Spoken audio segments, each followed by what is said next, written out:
Good evening. A warm welcome to those attending and also to our viewers watching live on the Council's YouTube channel, Hillingdon, London. This is a meeting of the Children, Families and Education Select Committee. My name is Councillor Heena Makwana and I'm the chair of this committee.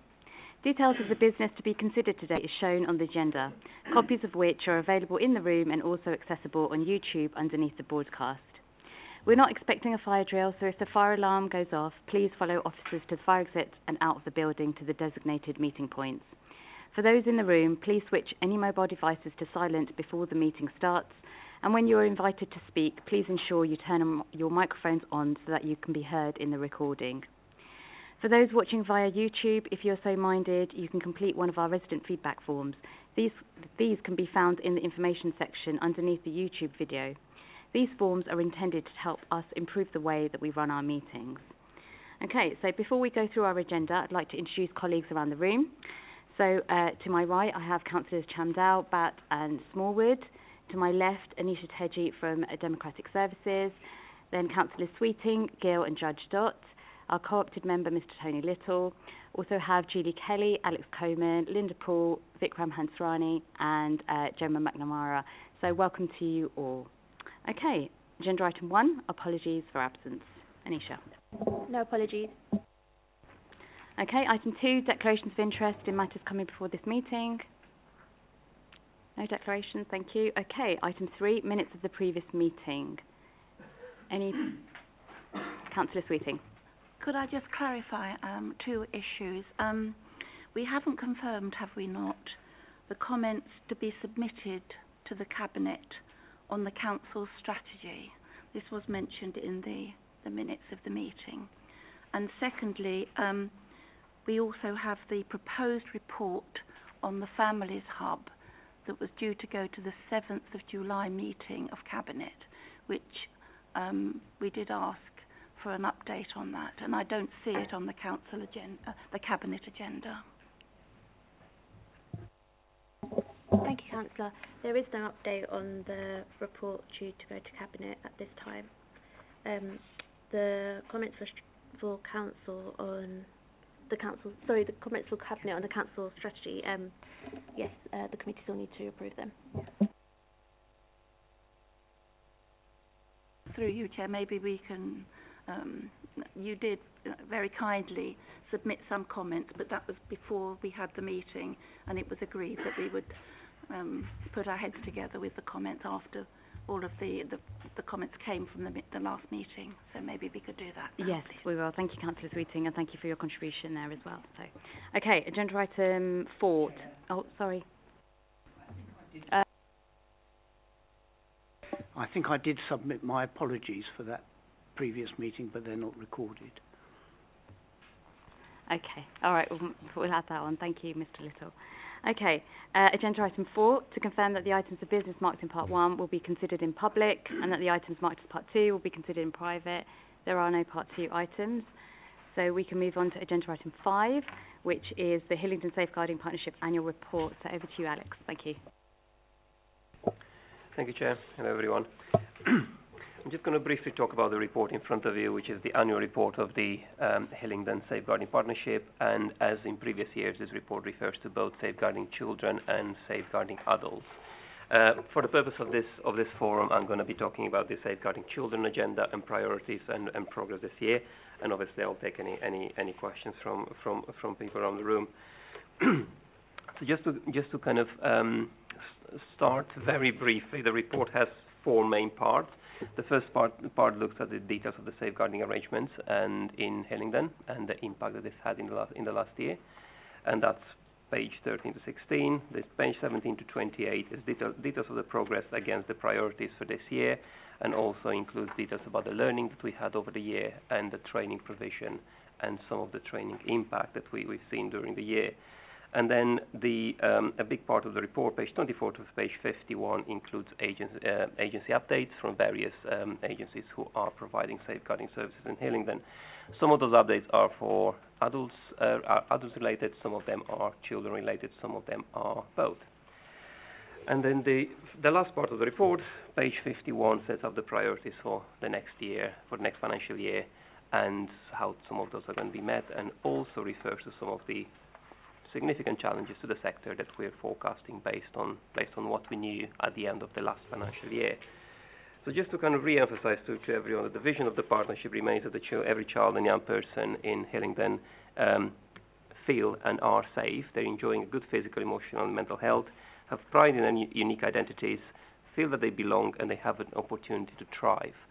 So in order to deliver that vision, the Safeguarding Partnership have continued to work with all the partners in Hillingdon to support and safeguard both children and vulnerable adults.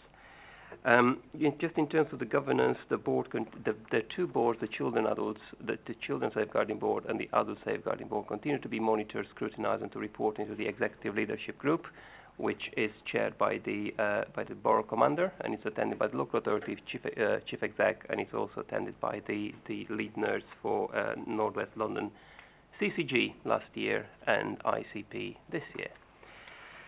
And in terms of the year that this report is referring to, just to remind everyone, because sometimes I think it's easy to forget, this report refers to a year that started during a national lockdown.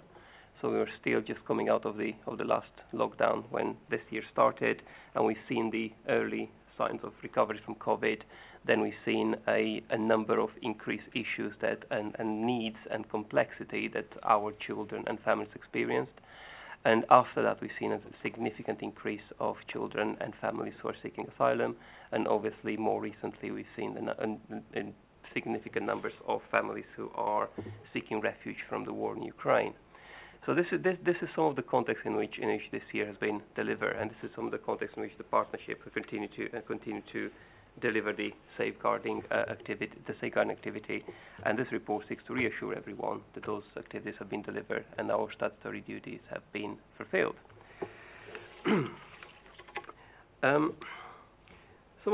Another thing just to mention is the priorities from the last year and the progress against those priorities. So last year priorities of the board were contextual safeguarding, and in order to address the contextual safeguarding, we have an operational board and we have a strategic board, and these are looking at the intelligence that's available through various agencies, through various information that we capture from safeguarding partners. We analyze and scrutinize that information, addressing at the strategic level some of the big issues that we're facing, and also we're looking at that. We're looking at the learning from that information, and we're looking at how we can use what we know into continue developing the services in Hillingdon. Excuse me. Child sexual abuse was another group that we established last year, and that focuses on raising awareness of sexual abuse and exploitation in the communities and across the partnership, and that looks at all forms of sexual abuse. That includes intrafamiliar, extrafamiliar, online, and peer-on-peer, and so on and so forth.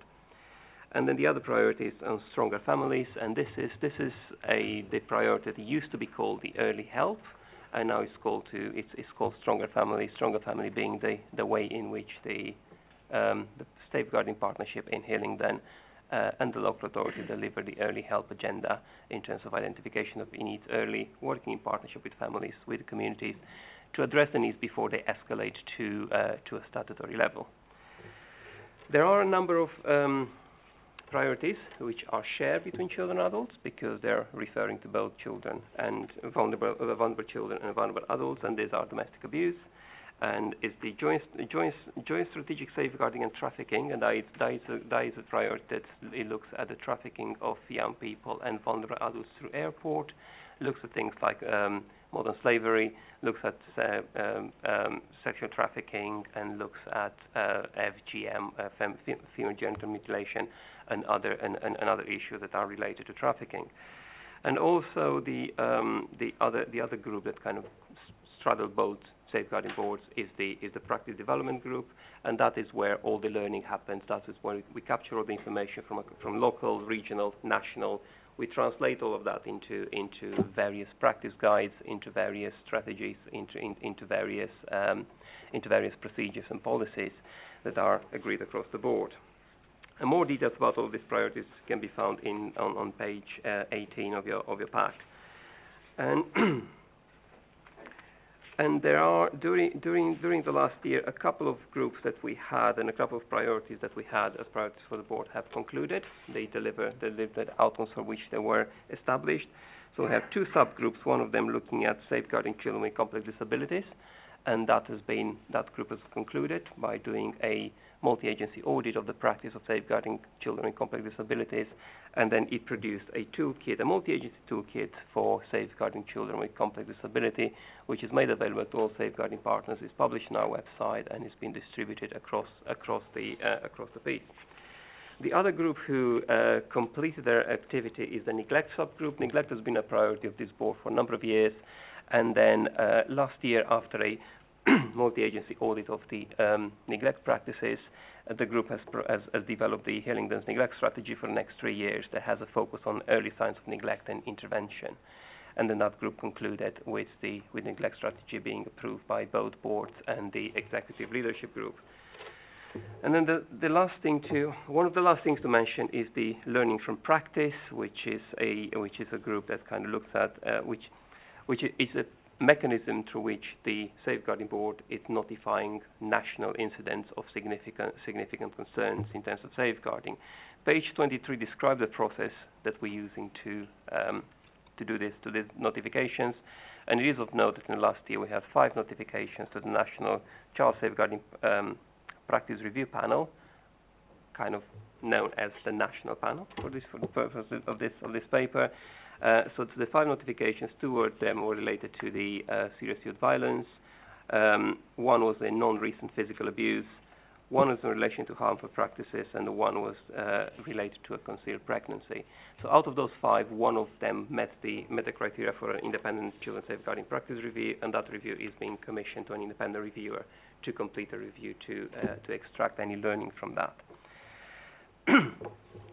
All the learning that we have from across the board, for both children and adult safeguarding, from all the subgroups, from all the reviews, national, local, all that gets pulled together into the practice development forum that kind of looks at both children and adults.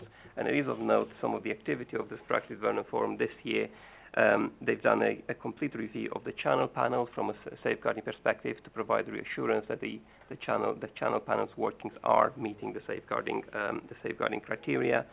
They developed a communication engagement strategy for the partnership for both children and adults that was endorsed by executive leadership group, and that includes how we communicate with one another, how we communicate with communities, and how we communicate with various groups of adults and children.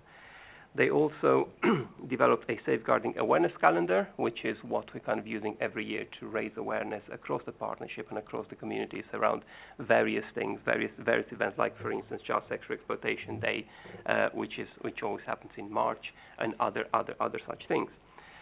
And also we have a newsletter that gets published every month, distributed across the partnership that highlights some of the key areas of focus and key areas of learning across the partnership, including practice tools, practice developments, and news about safe that related to safeguarding. And also the Practice Development Forum has also developed and revamped and developed and tested a multi-agency escalation policy, which is now being used across children and adults by all the agencies in Hillingdon, and it's been used a number of times, and it works well, it's effective. And page 26 details the training offer that the Safeguarding Partnership is providing to all the professionals in Hillingdon. And also from page 28 onwards, you'll see all the agencies' updates. And I'm not going to go through each agency because there's quite a lot of it's a wealth of information that I will invite everyone to have a read. In terms of the next year, page 51 details the priorities, and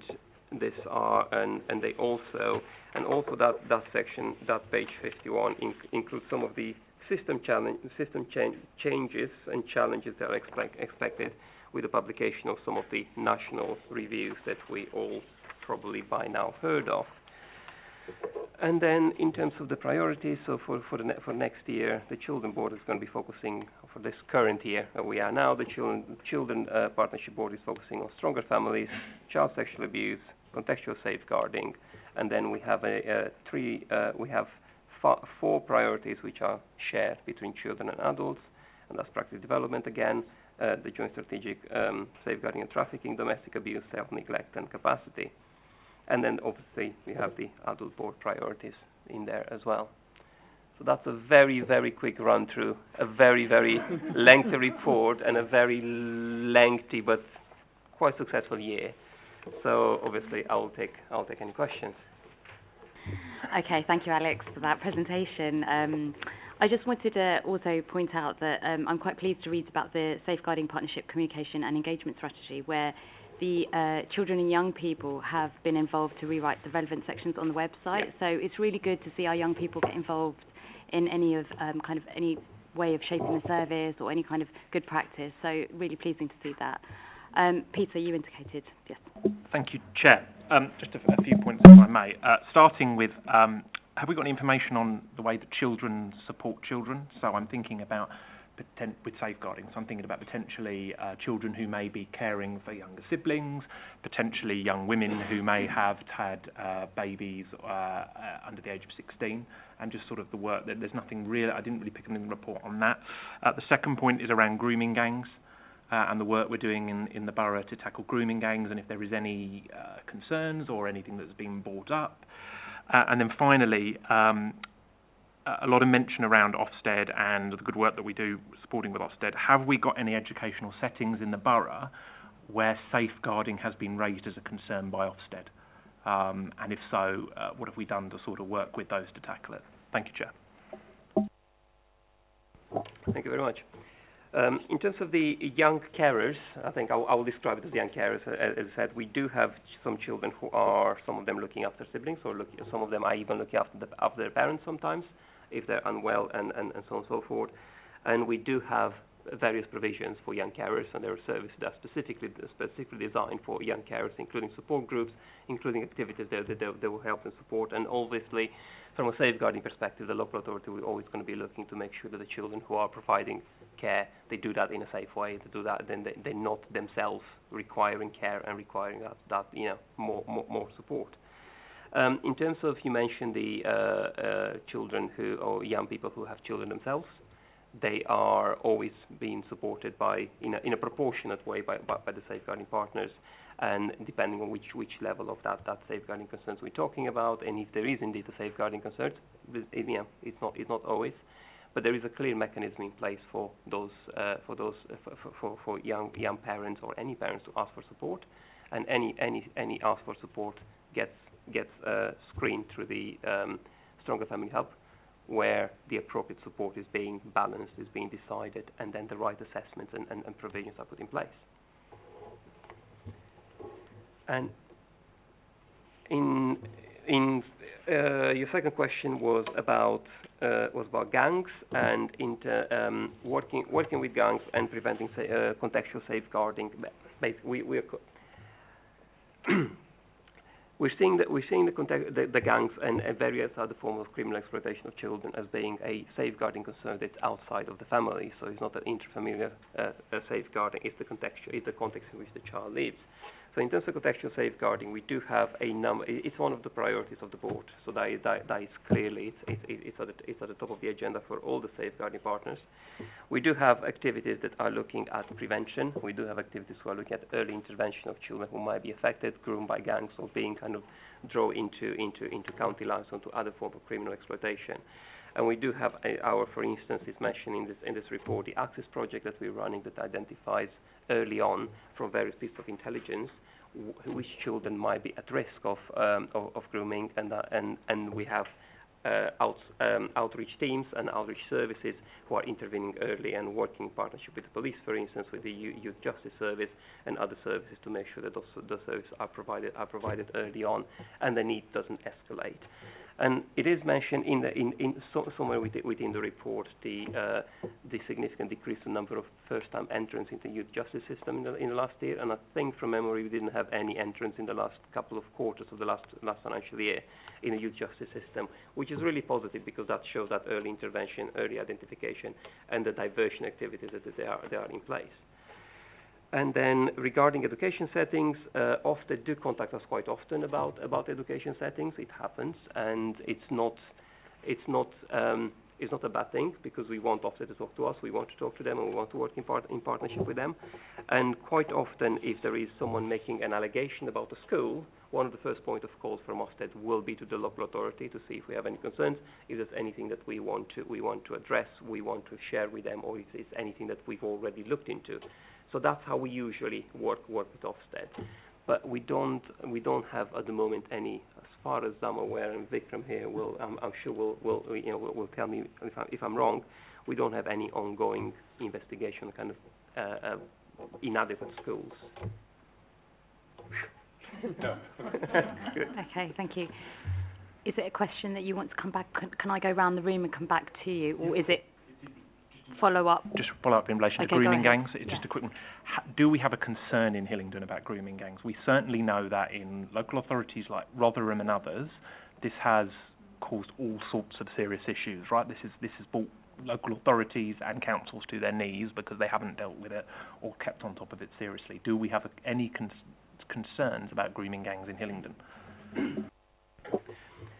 The criminal exploitation of children, that includes child sexual exploitation, as I said, it's at the top of the agenda in terms of our priorities. And everyone in Hillingdon, all the safeguarding partners, acknowledge the importance of addressing the criminal exploitation, addressing any gamble behaviour, and that could include some of the examples you describe, but it also includes more pertinent criminal exploitation around county lines and around those sort of activities. Okay, thank you. Mr. Little. Thank you. Can I ask a little bit more about contextual safeguarding, and then end with a little plea? In terms of contextual safeguarding, I mean, that's a very big area. Are there particular aspects on which there is concentration? And in particular, is peer-on-peer abuse something that's a priority for the board? And my plea is, could somebody please edit the acronyms and abbreviations? About half of them get explained, I think. And the police were particular offenders. Thank you, Mr. Little. I will take the point back about the acronyms, because, to be fair, every time we do reports as big as this, we keep reading them, but sometimes it still happens. Exactly. Right. So in looking at the priorities in the bigger sort of umbrella of contextual safeguarding, one of the things that we focused quite significantly in the last year, and we continue to focus on this year as part of our priorities, is the raising awareness and around contextual safeguarding in the communities and in the people who work in the communities. Is that early identification and prevention, and addressing the needs at the point of identification before they escalate. I think you're right. Contextual safeguarding has is multifaceted. I think one of the key elements that we're trying to address is to make sure that everyone has understanding, everyone can spot the signs and know what to do about it. And that's where our main focus is at the moment, to make sure that is not just professionals in this room or professionals who work with children safeguarding, but everyone who works in the communities. And that is one of our key elements. And then peer-on-peer, yes, we're looking at that, because obviously we had a number of very tragic incidents that are happening. I mentioned it in this report to national notifications, and we are working with children who are both victims and perpetrators, because even those who are perpetrators, they are victims of abuse, they are victims of exploitation themselves. So we are providing those services to those children, continue to do so throughout the safeguarding partnership. Okay, thank you. Councillor Sweeting. Well, thank you very much, and thank you to all of the teams that have contributed to this very, very complex and detailed report. I think we could spend the whole evening going through this, because there's so much to it. I mean, just as a layperson coming to this, as an ordinary councillor, it would have been of use to me to have some sort of family tree to see how all of these services together interconnect. But that's just, my comment. But I've got quite a few questions, and I know there's going to be too many questions for us to deal with this evening.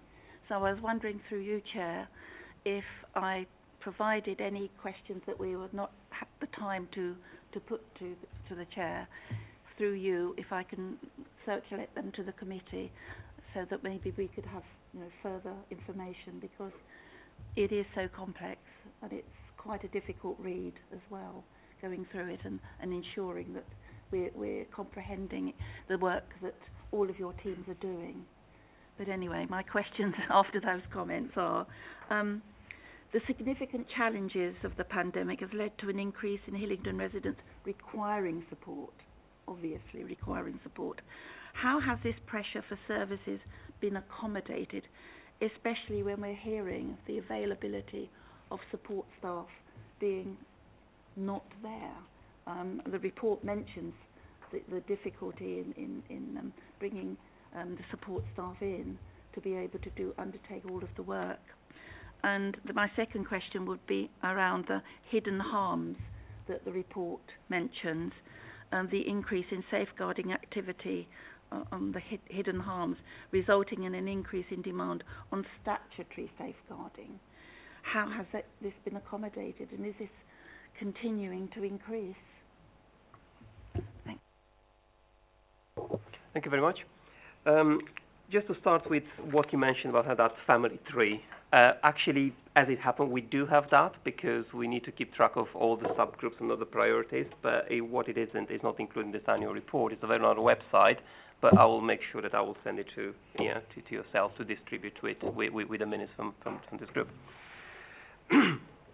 The requirements of support of the residents, and I think it's not a Hillingdon, just a Hillingdon phenomenon. We've seen this nationally after the COVID, after the 2 years of lockdowns, after the people not having access to many services who are not being available, being shut down or being closed. We did see an increase in the needs. We didn't see an increase on those services being required, and we did see an increase on the hidden harms. In terms of how we address the requirement, the increase in requests for support, we did learn during the pandemic of different ways to intervene, different ways to work with families, different ways to engage, different ways to provide some services. And some of the things that we learned that actually works, we continue to use. For instance, if we have meetings with lots of professionals where the families are invited, sometimes they're better to be done online for some of the professionals, so that everyone can contribute and everyone can be part of those discussions, those decisions. In other cases, we know that, for instance, young people initially told us during the pandemic they did like the interaction, the online, the computer, that sort of thing. 18 months into the pandemic, they said, you know what, we kind of had enough now. We really want to have a bit of face-to-face. So, so we listened to that as well. So it's a different way of delivering service. And I do think that during those 2 years, we learn a lot about how we can interact differently. And the residents learn how to interact differently with ourselves and what their expectations are. So we're using that. We're using that innovation. We're using that sort of innovative approach. I already mentioned things like stronger families, that sort of early intervention, early model of intervention where we have community hubs. So rather than waiting for residents to come to us or families to come to us for help, we're actually going in the communities.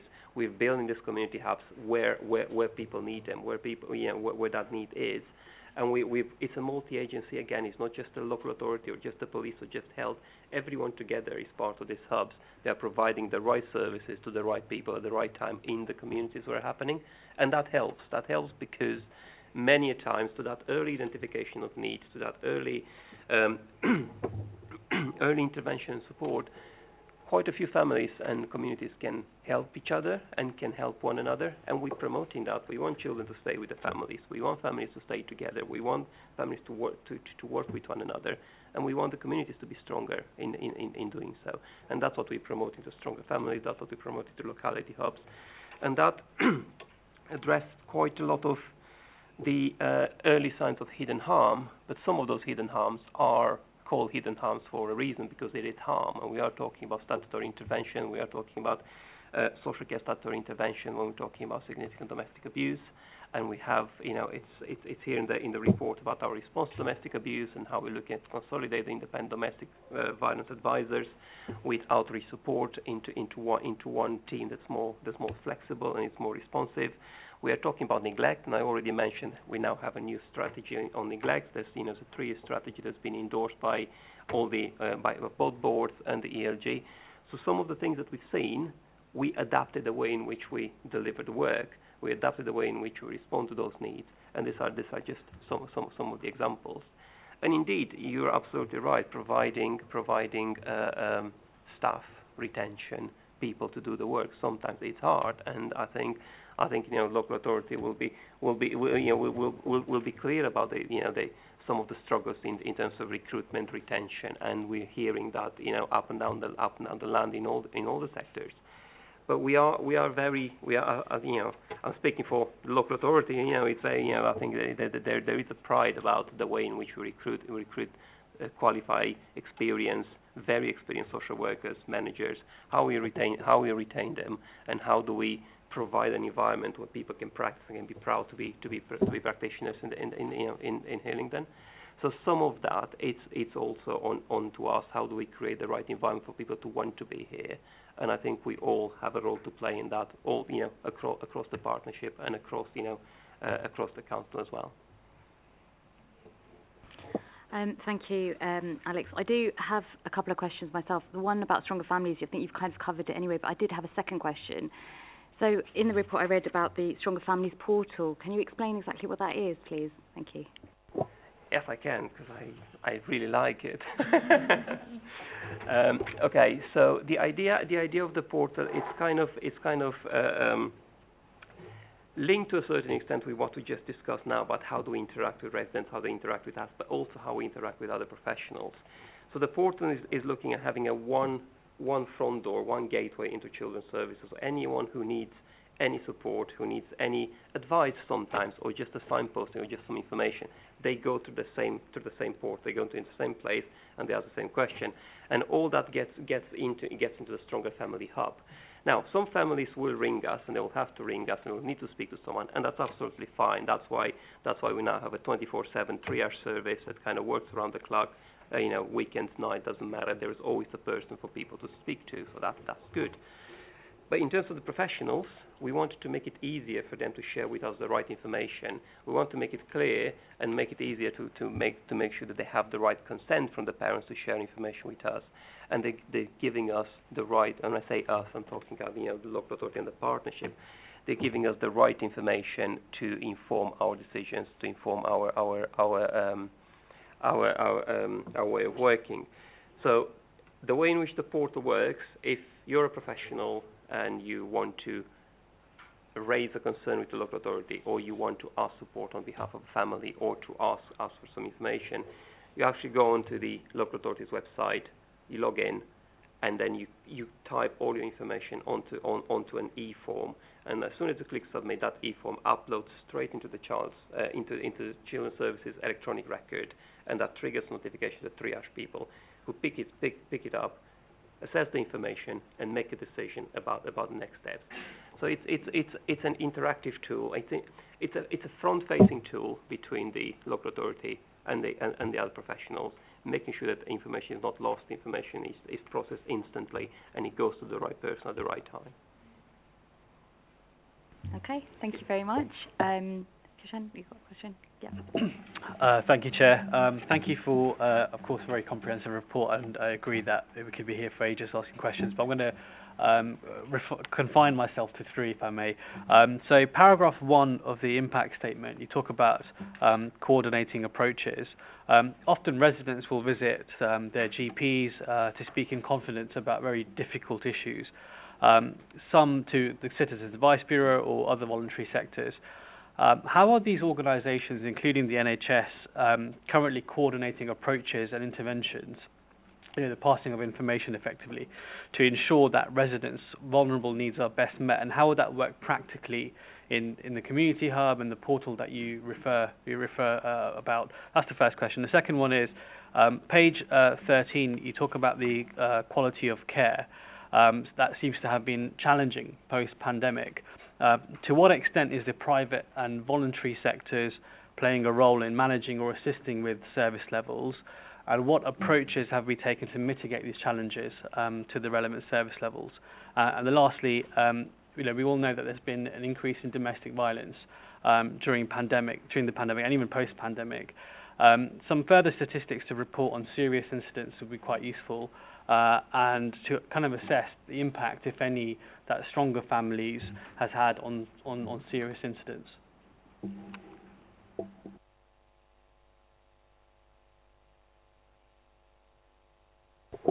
Sorry, I'm just microphone on. That's sorry. okay, no worries. The question too was on page 13. You talk about how the quality of care seems to have been quite challenging post-pandemic. There's been some challenges with the actual quality of care. So the question was, to what extent sort of private and voluntary sectors play a role in managing with those kind of service levels that may have dropped during that time, and what approaches have we taken to mitigate that potential drop in service levels? 13, yes.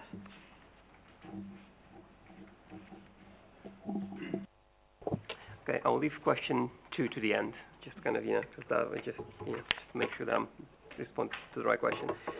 In terms of the coordinating the approach and all the other agencies and how do they coordinate their intervention and how do they work with one another. In children's services, that is a bit simpler than it might sound, because what we all have, we have the Working Together to Safeguard Children, and we have Children's Act, which places a duty on all the professionals working with children around the safeguarding of ensuring that the safeguarding concerns are escalated. So that's at the statutory level, the highest statutory level. Concerns for child abuse, harm being suffered by a child, significant harm. There is a very clear pathway in which that is done. Goes to the portal, gets recorded, that gets triggered to the system, allocated to a social worker, so all that happens. In other cases, and this is where the Stronger Families kind of come into its own, it's about that engagement with the community, with the other professionals in the communities and other providers. And when we are working together to have the early identification of need, when we work together to have that early request for help and support, which will then prevent that escalation to a statutory request. And the Safeguarding Children Partnership Board is attended by all the statutory, obviously the 3 statutory partners, but it's attended by quite a lot of the other organisations, including third sector organisations, including GP representatives, including NHS, primary care, secondary care, hospital. Everyone is represented around the table, and there is a pretty good turnout in terms of groups. And in addition to that, quite a few of the partners around the table, they chair various subgroups, so they take responsibility for some of the priorities. So it's not just one person, just one agency leading it all. It's shared across. And this cooperation, this shared approach to what it means to work together, what it means to identify needs early, what it means to address those concerns, and coordinate that intervention and those approaches. That's when this comes into its own, and this is how it delivers. On the Stronger Families impact, it's the same. It's a question that the board asks. We also ask, because it sounds really good. It has all those elements about the portal, the Stronger Families, the hubs, the family. So it has a lot of the right components to it. So Stronger Families approach has been launched in August 2021. So this summer it was 12 months since we had it in place. We started to see early identification of need. We started to see more early help as there were before Stronger Families plans being in place and intervention being in place. But we did want to have a more structured review of that impact and to analyse what impact that it didn't make, what did we learn, and where do we go next. Because the Stronger Family is still being monitored, is still being scrutinised through the subgroups of the Children Partnership Board. So we're still kind of keeping an eye on it just to make sure it goes the right way. So in order to do that, we commissioned a multi-agency review of Stronger Families, kind of 12 months in. It's not in this report because it was commissioned in this financial year, so it was commissioned in July of this year. So that review is now being done, so we're in the process of finalising that. So we will have a very clear report looking at impact, looking at things that are working well, and looking at anything else that we need to adapt. And then in the quality of care, I'm still a bit sort of not sure where that where that question is coming from. But if that is about the quality of care the children receive when they are in the care of foster carers, or they are in residential provisions, or if they are in any other forms of care, there is a very clear regulatory framework in which all the residential provisions, being those foster carers or residential units, are functioning.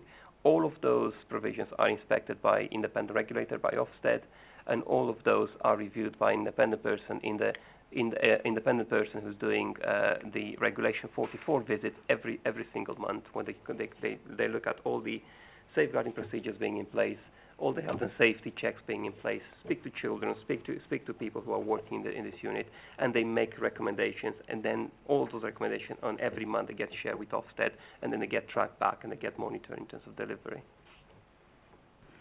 Okay, thank you. Councillor Chandal. Thank you, Chairman. Thank you, Alex.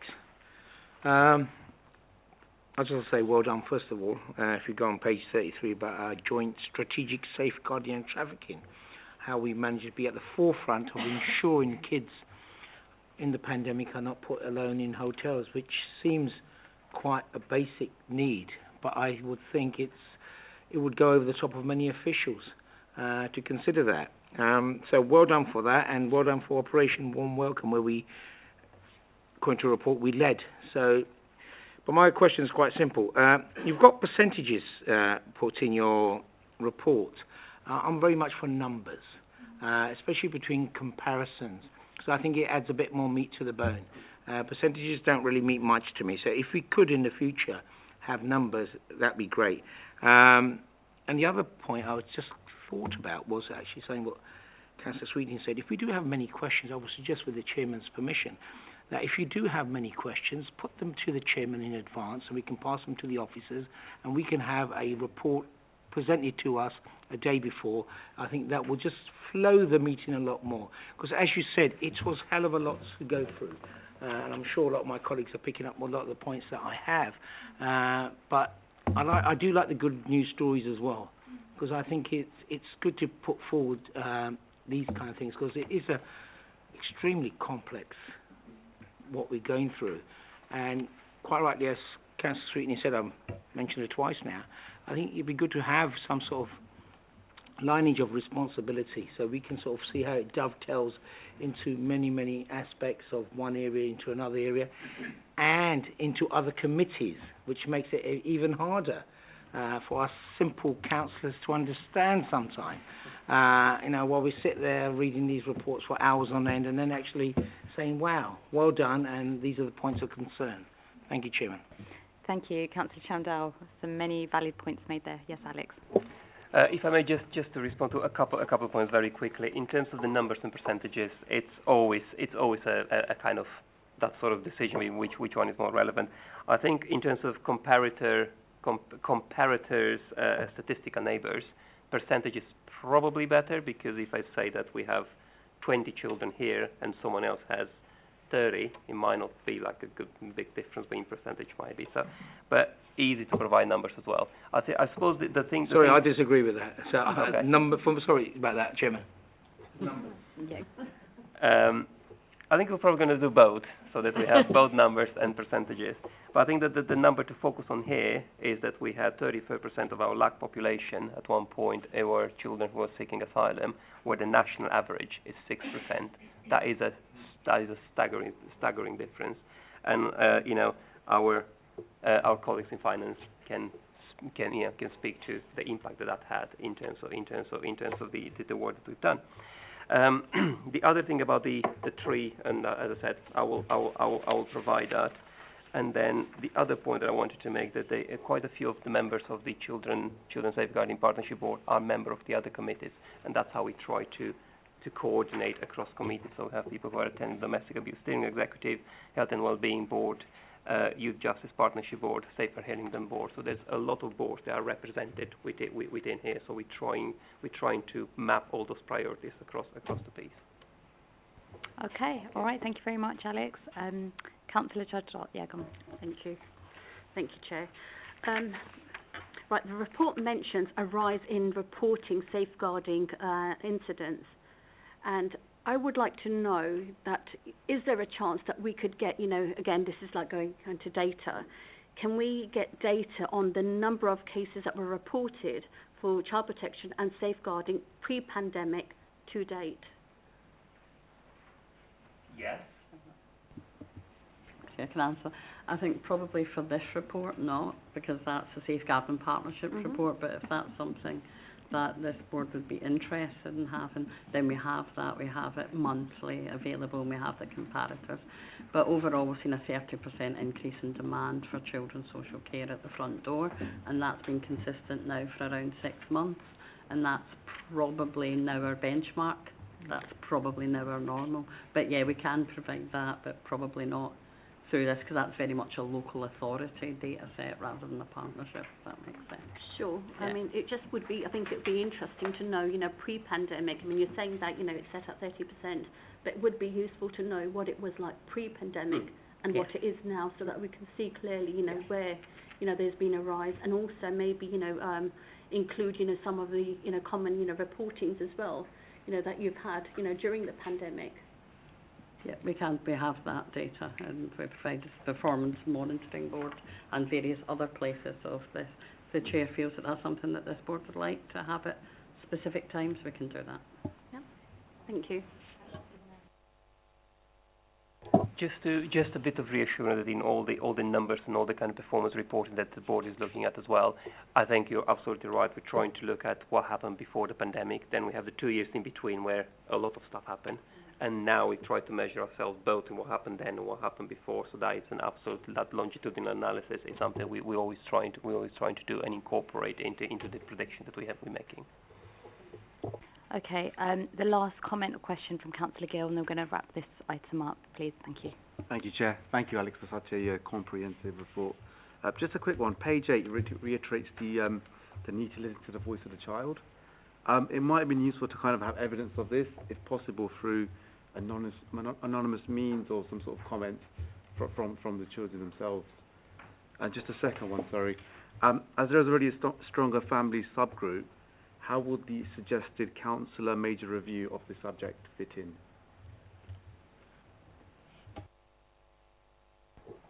Okay. The voice of the child. There are some comments, and there are some comments throughout this report that actually are quotes from some of the children, from some of the family.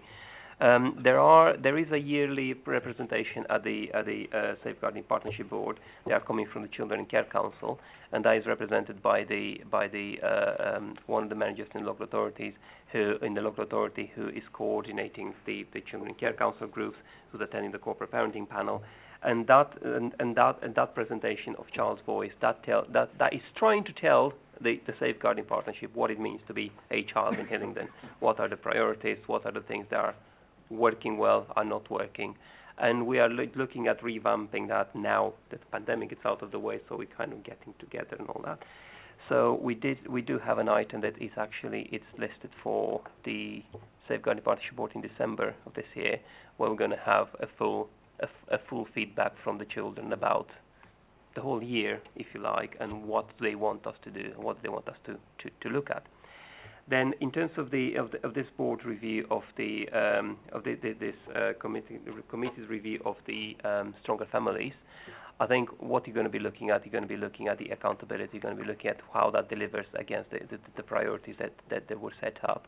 What we're looking at from here is to provide that sort of safeguarding approach, to provide that sort of multi-agency drive and delivery and oversight to make sure that all the agencies are working together. They're doing that coordination and cooperation in the locality, that we are there where the family needs us, we are in the community, we are working together, we listen to the children when the families are telling us. And also crucially, I didn't mention that a lot in here, but we coordinate between children and adult safeguarding as well. So all that comes into one, and that more, operational / scrutiny of the delivery. And I think you're going to be looking at the outcomes for the residents, which is slightly different lens. Okay, thank you very much. Thank you both for joining us this evening. You are welcome to stay. Equally, you're welcome to go. I can see you rushing to pack your things away, so I know what you're doing. Have a good evening. Thank you.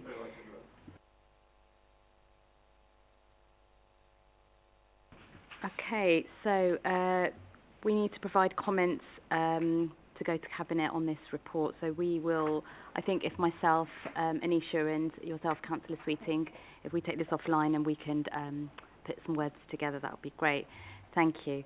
Okay, agenda item 6 then. I'm going to hand over to Gemma McNamara for our budget planning report. Thank you, Gemma. Thank you, Chair. Good evening, everyone.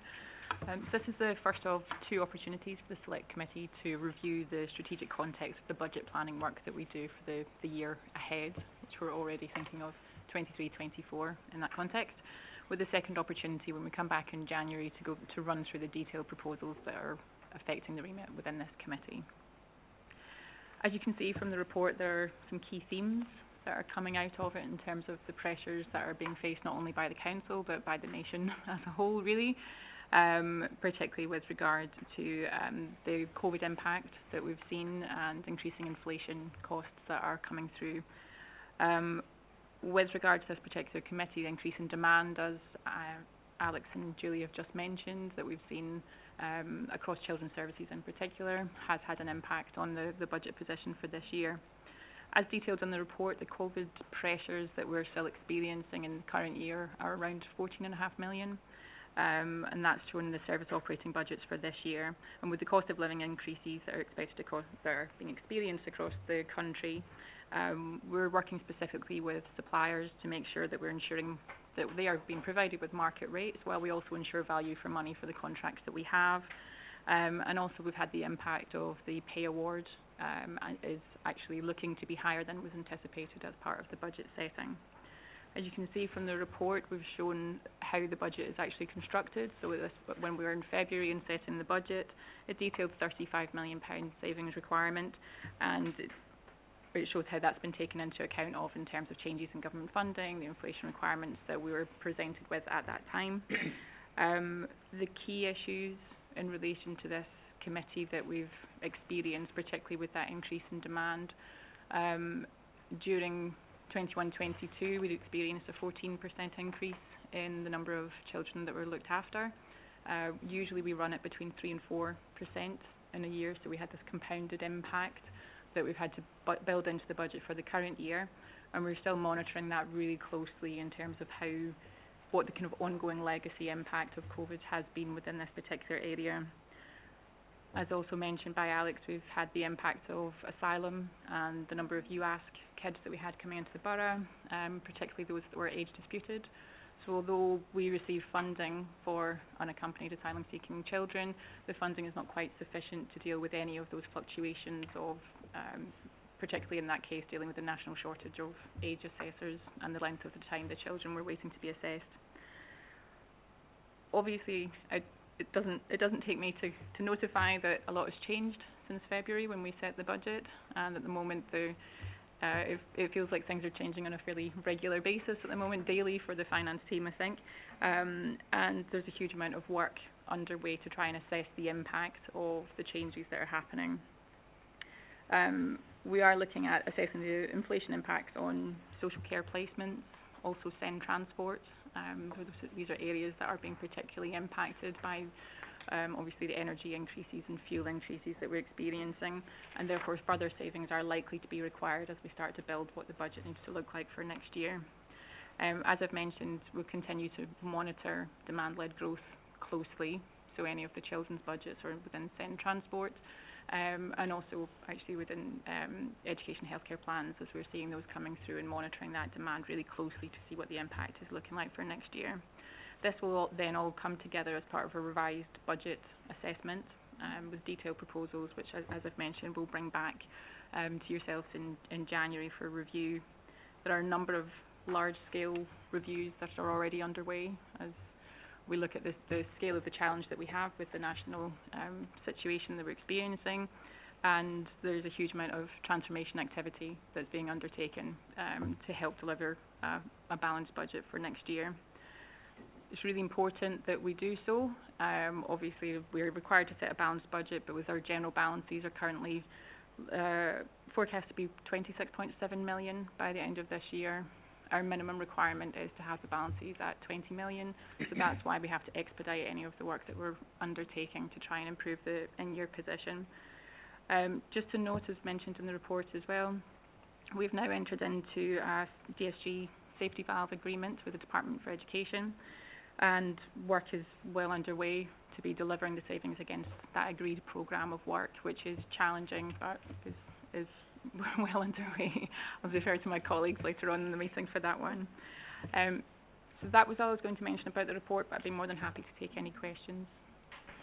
Thank you, Gemma. I just wanted to ask that, you know, obviously we're aware that services are being transformed with a review to kind of make some savings, but how is that affecting the quality of the services that we deliver that Hillingdon is well reputed for? I think it's a really important question, thank you, and I probably refer back to what Alex had said previously, with actually a number of the changes that we've made, the issues that we experienced through COVID, and that necessity was bred innovation and the changing in how we're starting to deliver our services. I think I would say as well, we're not alone in this situation. It's experienced by all local authorities currently, but Hillingdon does have a strong track record of being able to change and innovate our services to deliver it in a cost-effective way. That is part of the challenge with working in local government. I think part of what we have in place with having that robust monthly monitoring of the demand-led budgets helps us to give a really strong foundation for decision-making and how we can take that forward. And the current transformation programme and my new role as director of that area, we have some ambitious projects underway where we can start to, for the whole council, we can start to further develop that approach using technology, innovation, anywhere where we can start to make things more cost effective and running more effectively. I think within children's, as it's been mentioned already this evening, I think the early intervention agenda is really important. And you start to see programmes like the Stronger Families work, where as well as delivering those benefits and those outcomes for children and for families, it's actually a very cost-effective way of delivering that support. When we look at the average cost of residential placements is around about 4,800 a week. So actually at the point where a child comes into being looked after, that's immediately £250,000 at the cost of council. So actually getting in early, working with those families, working with those children, it's better outcomes for them, but also prevents that spend from coming through. So that's generally the approach that we've taken. Yeah, thank you. Councillor Smallwood. Thank you, Chair. I just wondered if I could ask a question about the designated schools grant. I'm a relatively new councillor, and I know this was a hot topic in the last year. Can I just be clear that it being a ring-fenced budget means that it doesn't have an impact on other budgets? So the idea that the bins or the other parts of the council, for example, were going bankrupt, that just wouldn't be true because it's a ring-fenced budget, therefore it is only a provision for schooling and not for other services the council provides. The DSG is a ring-fenced budget. I can defer to my colleague on my right to give a bit more information surrounding it. However, when we're looking at the agreement that we have committed to with the Department for Education, we have a number of targets, a number of savings that we're required to make to be able to maintain that agreement. And I think there has been discussion in terms of the ring fence around the DSG and actually in terms of any deficits, at which point that then becomes released into the general fund provision. The work that we are doing will should hopefully resolve it before we would ever get to that point. but there would be potential that there would be crossover at some stage going forward. Okay, thank you. Councillor Chandel. Thank you, Chairman. I am a rather older councillor than you. Councillor Smallwood, it's quite simple, really. It's money that government should give us compared to what we actually have to use. It's nothing on the radar regards bankruptcy. It's just people who just don't understand what was actually happening. Big figures thrown out, 23 million, 26 million. It's quite simple. This is what we're going to get. We actually need a bit more. 2014 Act, I think it was, it made sure that we had extra provision, and that's all it was. It's an accounting number. It's nothing to do with mismanagement or anything else. It's just numbers. It just got a few more zeros against it, but it was numbers which the government were going to sort out. And it just took a bit more time, it did, but that's my understanding. Okay. Thank you, Chair. Thank you. Mr. Little. Thank you. I think I'm at a slight tangent on the safety valve issue, but if it's effective, as we hope it will be, will the impact be to increase the demand for send transport or to reduce it? I think in terms of send transport, from the figures that we're looking at, the real key way that we influence the cost of send transport is having in-borough sufficiency. So as part of the safety valve agreement, there are plans in place to increase the sufficiency in borough, which in turn would then lead to, if the number of EHCPs were to remain the same, for example, we'd be providing those at a lower transport cost than it would be if we were transporting kids out of the borough. But presumably a number of those currently being dealt with outside the borough are residential, but if they came back within the borough, would require transport to move them around to wherever they're going. Good evening. Just to add to that point, I think there's always a recognition that there will be children and young people that will need acute provision across the country. I think there's no local authority that can cater for every need for children and young people, so there's an acknowledgement that there will always be that need for that provision. I think at the heart of the DSG safety valve agreement is to develop additional places. I'm sure I will pick that up as my agenda item proceeds in a moment or two. So at the heart of the DSG safety valve agreement, it's around developing additional places in the borough to meet that need. But there will always be a discrete number of children and young people who will need an acute provision that we would not be able to deliver in the borough. If you allow me to persist, Chair. Yeah, go on. I entirely understand the point that you've made.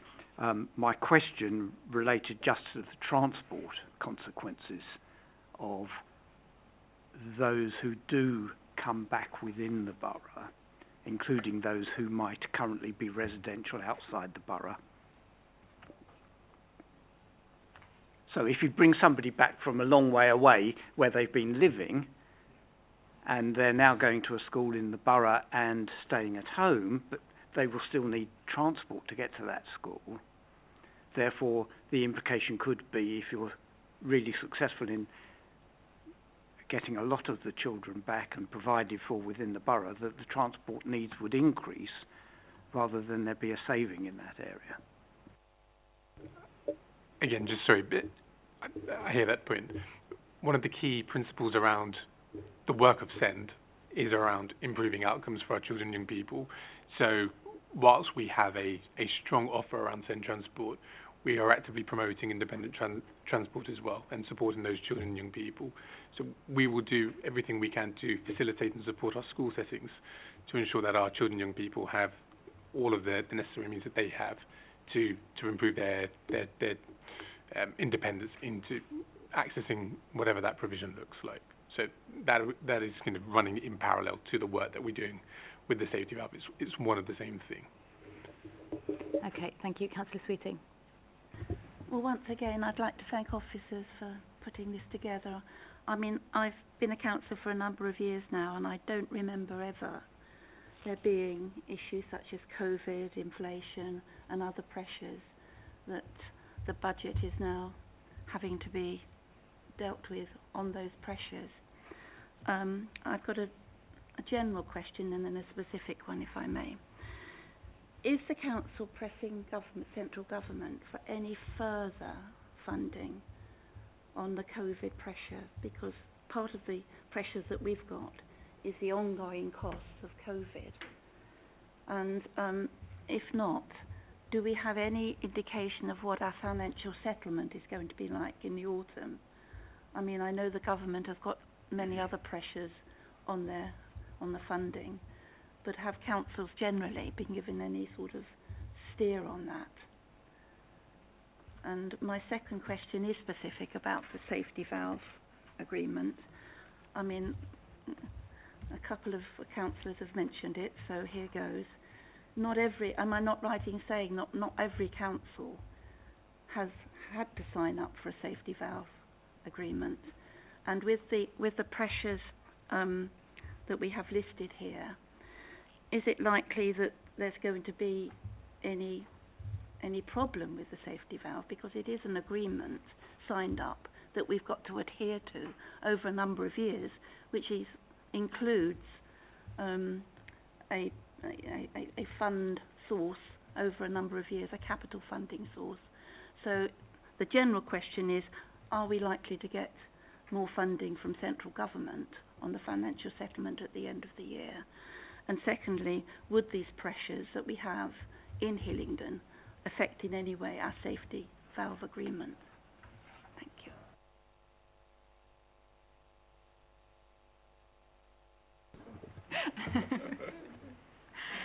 We're both fighting over it. I think in terms of pressing government for funding, I would say that yes, we are, and as we consistently do. I think as issues arise, for example, with the increase in UASC, we've had regular dialogues with the Home Office and with the Prime Minister's office, and actually trying to create that lobbying position of the pressures that we've experienced in Hillingdon and what additional support there is. I think there are a number of routes of London organisations that are collectively lobbying government to highlight the pressures that local authorities are still experiencing. As we know, particularly from children's, with that increase that's come in, those children don't suddenly just go away. They are with us, and we've had to build that into our budget. So it is a regular dialogue that we have. In terms of the settlement funding, there have been no clear steers yet of what that would look like. As we've seen over the past couple of weeks, there's been a series of different announcements that have been coming out from the new Prime Minister in terms of any of the relief that will be experienced with energy inflation, and we're waiting for further information on exactly what that will look like. We should start to know more end of November into December, but we might not have that clear steer until the settlement is actually published.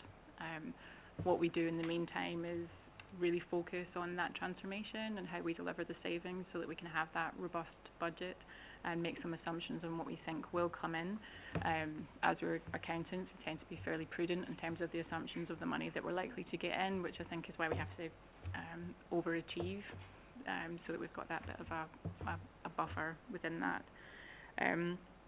I think in terms of the safety valve, you're absolutely right. It includes a level of capital investment as well as a savings program that needs to be delivered. As I say, we have a number of transformation projects that are underway. This is one of the significant ones that we have going on, and it's really important that with the governance we have in place that we're meeting the targets as we work through that. And then the capital investment that's required is already incorporated into the budget. So when we're looking at the budget gap that we have all the information pulled together so that we're working to deliver that, including the safety valve agreement. I don't know if you wanted to come in with any more. Just a bit more information around the safety valve programme. So we are one of 5 authorities. We are part of the second round of authorities to apply for the safety valve agreement with the Department for Education. The first round of authorities was, goodness me, in 2020, September 2020. I don't think they knew what they had signed themselves up for. They were still in the heart of COVID. So in terms of responsiveness, there were a few challenges, to say the least. So we are part of that second group of local authorities. We're currently into round 3 at the moment, so the DFE are working with a number of local authorities engaged with safety valve agreements, naturally because a number of local authorities are finding pressures around their DSG and in particular their high needs block. Running in parallel to the safety valve programme, the Department for Education have developed a programme called the Delivering Better Value scheme, and there are a number of local authorities who are engaged in that process, and that is essentially high scrutiny on the DSG, but there's no financial support that goes with that. So you get a DFE advisor that will give you the same level of due diligence that we have been under since September of last year. I think what we have within our agreement is the financial support to get to a better position, whereas those other authorities are in quite a challenging position in that there is no financial incentive there. It's around further scrutiny of the work that's playing out. So we're in a good position there. As Gemma has just touched on, I think the challenges around inflationary costs will also, I think, be seen within the DSG work. There's 2 key areas there around capital work. So naturally we will see costs in capital development increase, and we're starting to see some of that play out already. And the second is around the independent non-maintained sector. So for our children and young people with education, health and care plans, the vast majority of them are on a banding top-up. Then that's for children and young people accessing provision in the local authority. But for those children and young people who are accessing high-cost non-maintained placements, there is no banding formula for those children and young people, and those settings can dictate what they want to, and we are in quite a precarious position when we have to confirm a provision for that child, and if we have no local sufficiency or challenges with our local sufficiency, then unfortunately we are in a position where we may need to use some of that, and we started to see some of those greater costs come through the independent non-maintained sector, and that's one of the challenges that we are grappling with. In terms of the reporting mechanism, we report quarterly to the Department for Education in terms of progress, and at the moment it's a 60-page document, I think, at the minute, so we're currently trying to refine that down, but that's to demonstrate the work we are adjusting against, I think, 9 conditions set out through the Department for Education. Okay, thank you. Councillor Judge-Up. Thank you, Chair. Right. Early intervention has been mentioned in the budget planning report. Now, how does this fit into the proposed closure of our 3 early year centres?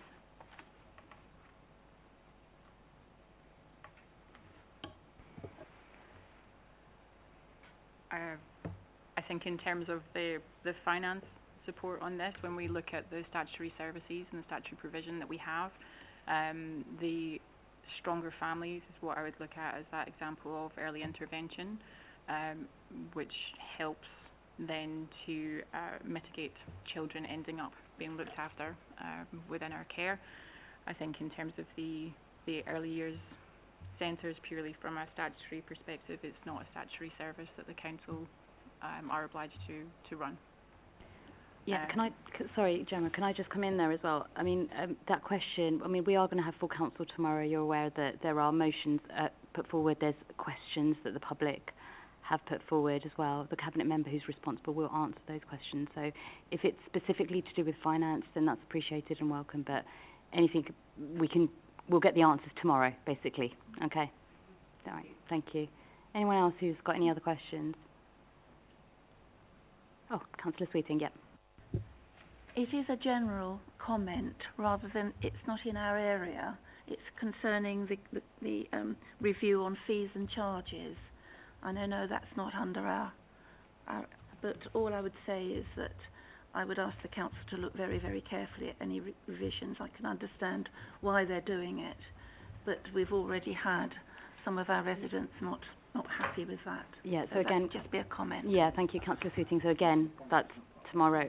But might be addressed tomorrow, and again, it's not within the remit of our committee, so, yeah. Any other questions or comments? Okay. Thank you very much for joining us this evening, Gemma. Thank you. Thank you.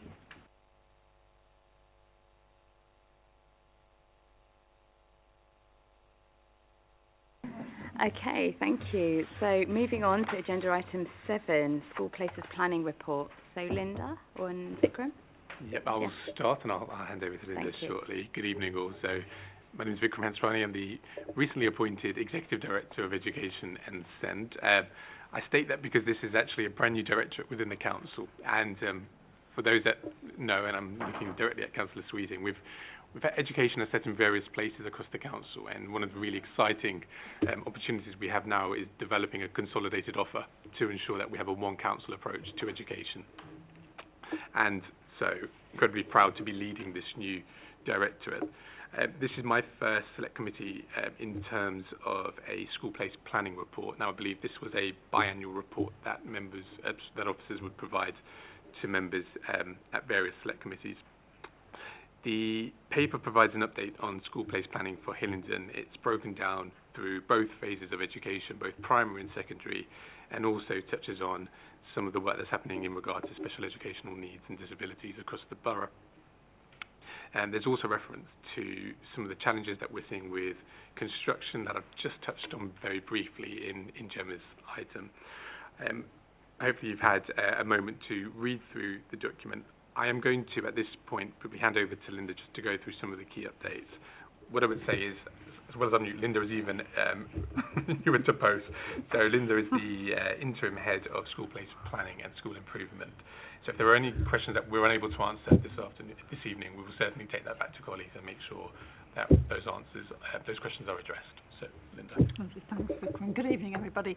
Yes, I'm Linda Poole, and I've been here 8 weeks now in terms of Head of School Place Planning and Improvement interim, although I'm quite well versed in working in local authorities elsewhere, in London as well as elsewhere. So thank you for inviting me along tonight. As well as Vikram says, in terms of this paper, it provides an update on school place planning for Hillingdon, which actually is a legal and statutory responsibility for the local authority.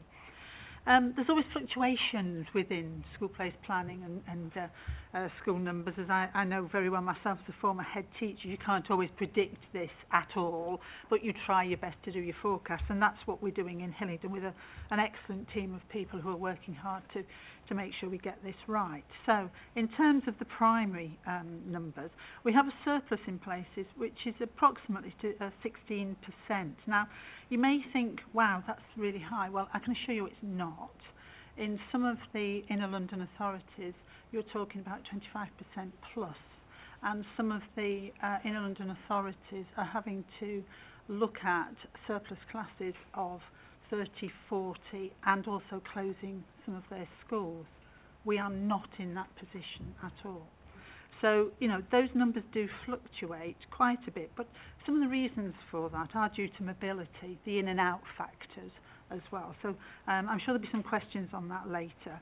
There's also the lower birth rate as well, which is affecting nationally all schools. And, you know, some of our rural areas nationally, they are having to close schools as well because of the reduction in the birth rate. Once again, you know, very different to inner and outer London situations, but here we've got a lower birth rate, but once again we're forecasting that as well. In terms of secondary numbers, we're just consulting with one secondary school, that's Oakwood, to reduce their PAM, which the knock-on effect of that also helps with the school budgets, I'm sure you're aware as well. We're also looking at bulge classes as well for 2023, which could be for approximately, we forecasting 100 places as well. So that bulge is going to be once again across the local authority looked at, because we have to bear in mind that actually it's parental preference that drives this demand forwards as well. We've also looked at the additional 45 places in the borough through the development of the Harlington High School for September 23, so that's been factored in. There's a point about why we're net exporter due to the pupils who are based in Hillingdon as residents, but why are they exported out, why they're moving out? And looking at the data, it just shows it tends to be because of selective schools elsewhere, especially in Buxlow and Hertfordshire. So factoring that in as well, you can see where that movement happens. Moving on to SEND, we're making use of the spaces across the borough, as you've already heard, to develop the SEND provision. And that's to meet the needs of our children and young people, and that's part of the safety valve work, which we're committed to developing those extra additional places. And there's 9 of our schools, Meadow High, Eden Trust, which will have 2 satellite provisions, Woodend Park Primary School, Ruislip Gardens Nursery as well as the primary school, and Charleville Primary, Orchard Hill, so that be post-19 provision, Pinkwell School, and also the development of the interim tuition at Uxbridge. Now, that is a real good range of provision for our SEND children. And I know the question was asked previously about out-of-authority placements. One of the driving forces is to try and encourage some of our young people to come back into the borough. That's easy to say and often very hard to do, but that is also why the provision we're trying to develop more will give us that breadth and that opportunity. We've also got the 6 free schools that we're working on as well. And those are trust-sponsored as academies, and Bishop Arden, which is currently on hold due to a contractor delay and the legality issue, but that will be moving forwards. Eden Grand Union, Eden Pin River, the OCAP Pride Academy, the OCAP Skills Hub, and also the Nankaska Free School as well. So we're looking at those 6 free schools, which will give us also more places as well. Our other main area, as an update, is the infant and junior amalgamation policy, which that actually is to ensure the drive for continuing to improve standards. By amalgamating infants and juniors, it does mean that we get that continuity of curriculum of delivery and also of children seeing and aspiring to the older pupils. And curriculum development and delivery of curriculum is absolutely the #1 priority, other than safeguarding on the Ofsted framework and the Ofsted inspection as well. So that drive is critical. It's also important in terms of school budgets as well. There are costs and efficiency savings to be made, but we're about children, we're about young people, we're about their progress. So the advantages of that also, in terms of our school sites. The other part of this as well, we're looking at it through the lens of head teacher vacancies. As most people know, anyone who's in education, it's hard to recruit teachers and it's hard to keep them and it's even harder to get them to aspire to headship as well. So that is also part of our thinking. If a school goes into RI in terms of the Ofsted inspection, then that once again could be an opportunity for us to look at amalgamation and mergers. And also, as I've already mentioned, in terms of the budget, but also in terms of the pound, the number of pupils, looking at 2 form entry instead of 3 form entry. So that's a brief summary of the report, and we are quite happy to take any questions. Okay, all right, Councillor Smallwood. Thank you, Chair. Just a few points. The first one is just, please don't think I'm being a smart ass when I ask this, and it might just be a typo. I'm looking at Ladybank School, where it says there's a physical capacity of 360, but we've got 484 pupils. And I've glanced through all the other figures and couldn't find any other. That's quite a big disparity between a capacity of 360 and don't have to answer that now, but if we could just maybe get an answer, it might just be a typo, or there may be a specific thing in that school, and I just wondered why there was that big disparity. The questions that I have are, under the infant and junior amalgamation programme, and I should actually declare an interest. I've recently become a governor in a Whiteheath infant school, and I'm not sure it's on my councillor declaration. It's very recent, so just to be clear when I ask this question, what's the criteria? What's the rationale behind the criteria of the head teacher leaving? The others can probably be predicted around school places or finances, or these can possibly be seen. That's question 1. On Bishop Arden, whilst the reason that has been expressed is the Bishop Ramsey's issue with need for improvement on their Ofsted report, given that we are seeing a decrease in our primary school intake, although we still have a bit of a bottleneck in our secondary school, I'm just thinking 12 years along the line, is the forecasting saying that the next 6 years of primary school children are going to be? Because I'm starting to wonder whether we're going to have the need for the capacity. And I don't claim to be an expert in it. And also, just a little bit of a comment, just back on some of the programmes on page 69 around the DSG. How positive I think it is to see so many exciting projects going on for the most vulnerable young people in Hillingdon. And I think the work that the council and the officers have done to provide that should be commended, Chair. It's very important to recognise that, whilst this may have been a political point at times, actually, and the brute end, this is young people, the most vulnerable young people need it, and the council and the officers are doing the right thing by them, so well done. Okay, thank you.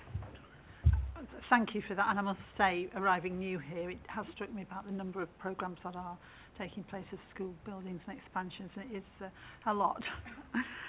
With regard to head teacher, usually it is retirement, yes. Expressions of, and that's not always age related. Sometimes head teachers and other staff in teaching choose to take a different career route as well, so that could be a factor in it as well. Bishop Arden, in terms of the primary intake, and factoring that in 12 years along the line, we always have to be prepared for any spikes and peaks and troughs.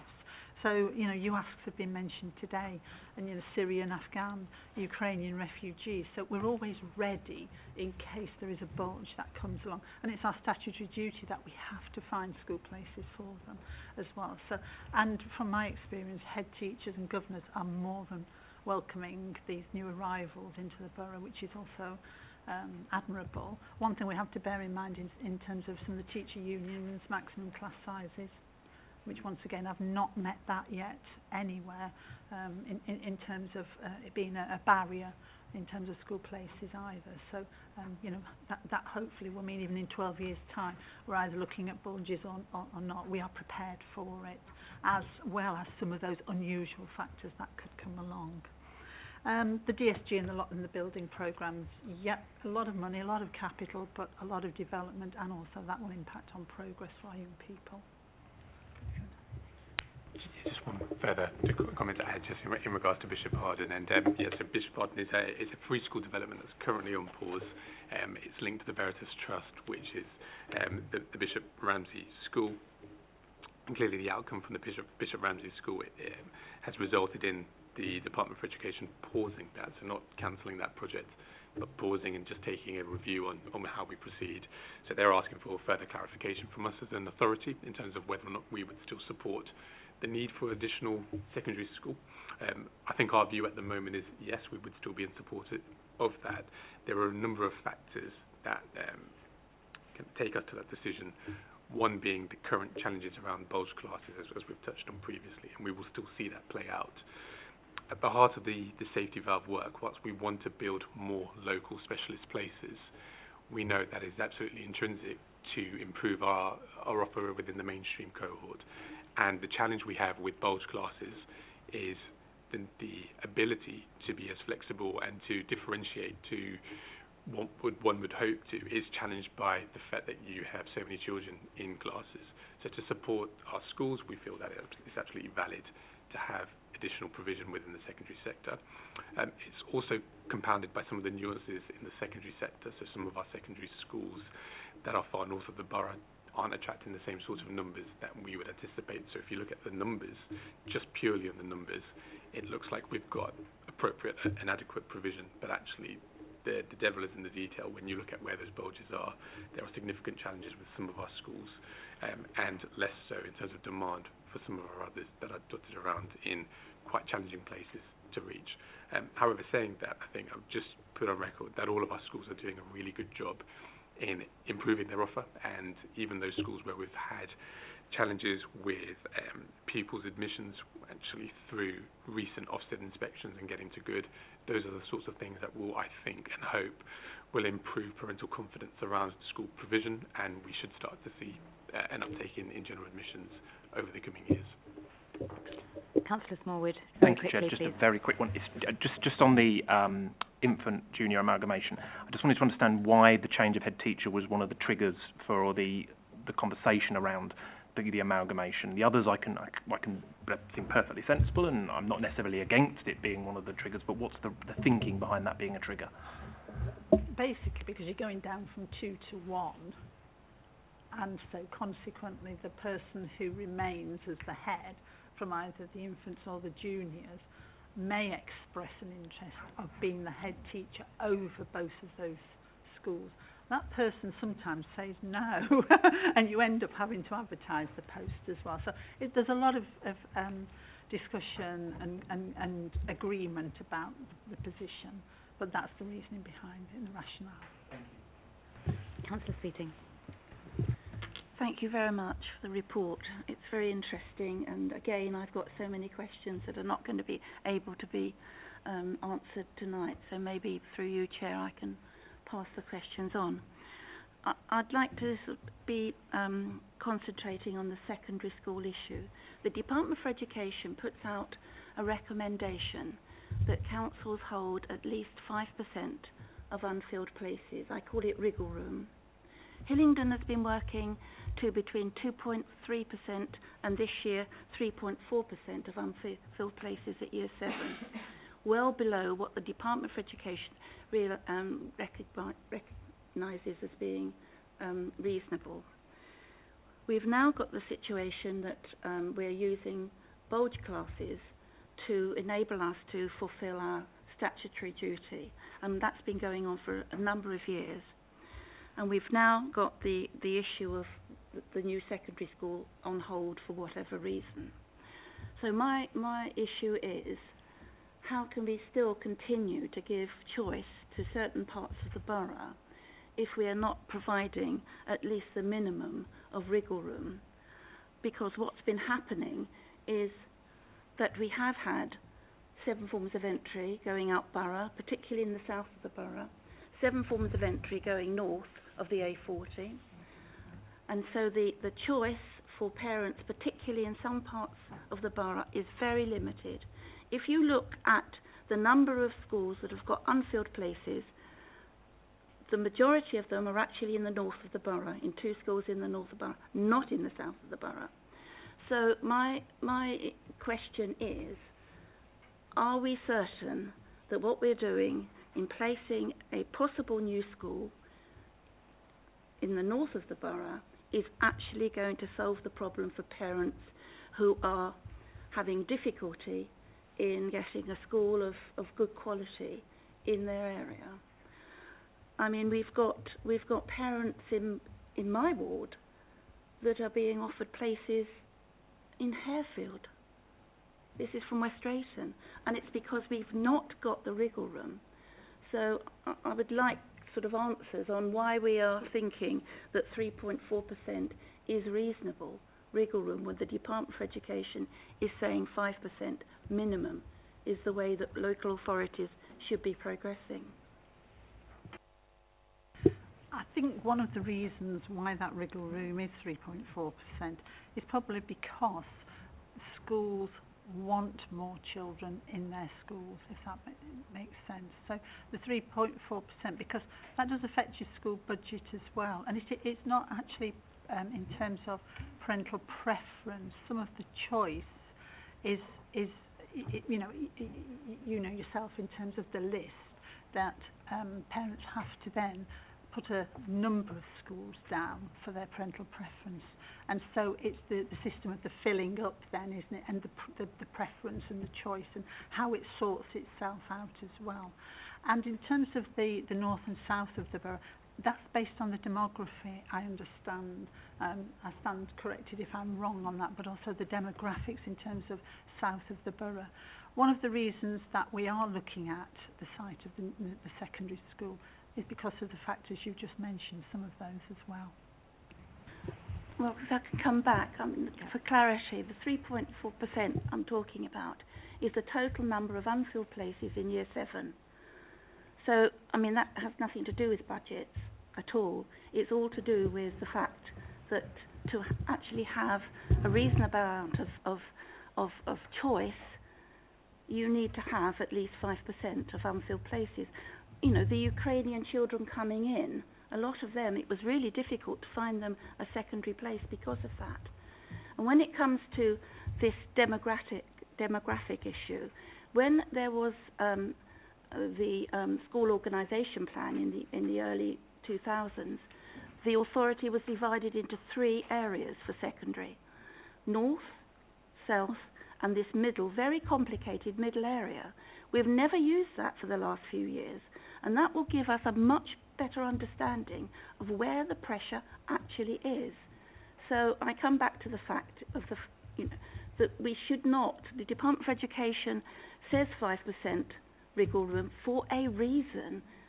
I know it's only a recommendation, it's not a statutory requirement, but it's there for a reason, and it's there because, you know, you will have certain areas of the borough otherwise where the parents, there's no unfilled places in any schools close by.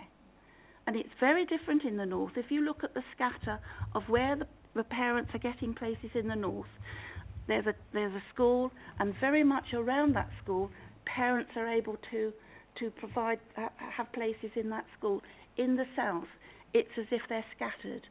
The admissions in the south are very much more scattered, and a lot of them are going out borough. So I come back to my concerns about secondary places and the low level of unfilled places in Year 7 for the last few years, particularly this year as well.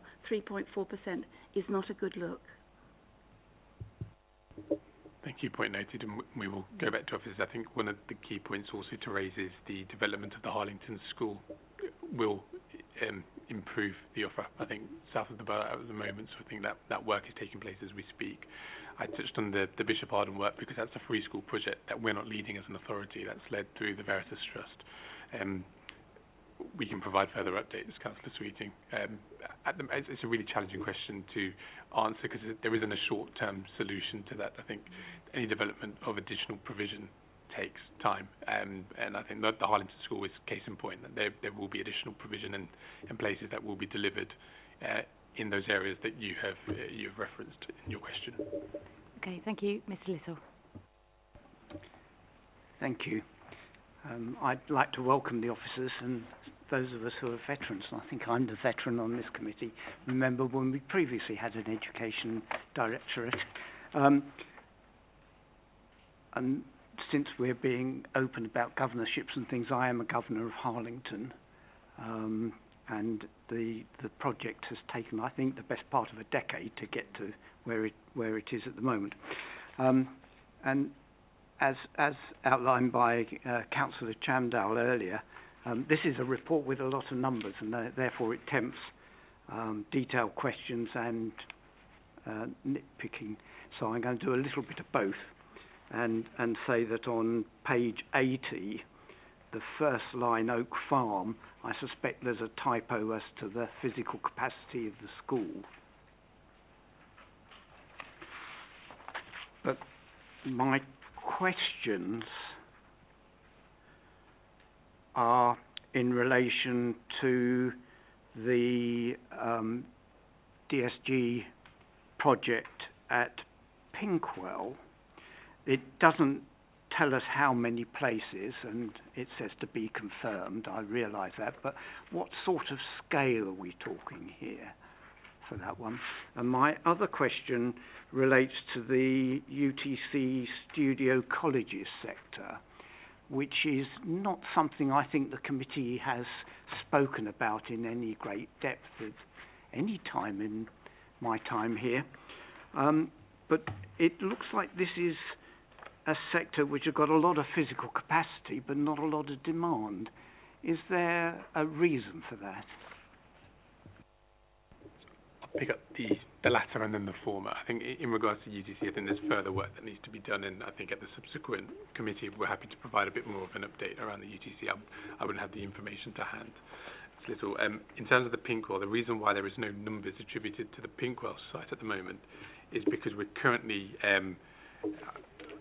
have just opened a satellite provision at the Pinkwell school, so it's the parent school is the Eden Academy. So both it's an all-through provision, so both their primary provision, which is Grangewood School, Grangewood School, and their secondary provision, which is Moorcroft School, are utilising the site at Pinkwell. We're developing 2 satellite sites there, and that is to mitigate the risk of the free school. So the Eden Academy are delivering an ambitious project, a free school project, where they're building 2 new free schools.